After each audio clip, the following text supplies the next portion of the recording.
108 alumnes de tercer i quart d'ESO del Baix Llobregat, entre ells 5 de l'Institut Vall d'Arús de Vallirana, han participat per segon any consecutiu al projecte Mart 21, un projecte educatiu de la Diputació de Barcelona impulsat per la Regidoria d'Ensenyament de l'Ajuntament, que s'imparteix a la Universitat Politècnica de Castelldefels amb la finalitat de fomentar l'interès pel coneixement científic i tecnològic entre els joves amb aptituds i capacitats, però que encara no tenen clar el seu itinerari acadèmic.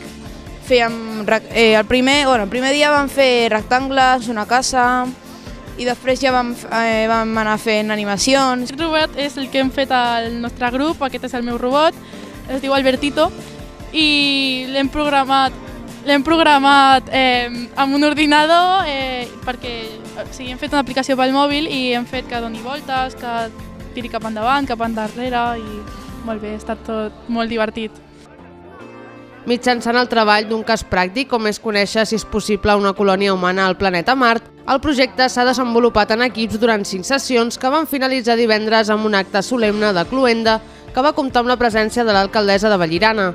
Felicitar aquest projecte i també espero això, que tots els nois i noies de Vallirana puguin tenir aquesta possibilitat. Esperem que el proper any hi hagi més alumnes que hi puguin participar, que ho hagueu disfrutat aquest any, i llavors des de l'Ajuntament continuarem recolzant tots aquests projectes. Només acabo amb un prec, no? I és per tots i totes, sigueu de Vallirana o sigueu de tots els municipis que hi participeu. Que ningú mai limiti els vostres somnis i que utilitzeu tot el vostre talent i tot el vostre potencial per millorar el món. Gràcies. L'alcaldessa va ser l'encarregada de lliurar els diplomes als 5 alumnes participants de Vallirana, que han valorat molt positivament l'experiència. És per això que s'espera poder gaudir de nou d'aquest projecte el proper any, incrementant la participació d'alumnes del municipi. Ha estat molt entretingut, ens esperàvem, més gent, més gran, però està bastant bé, ens ho hem passat molt bé, hem disfrutat i hem après.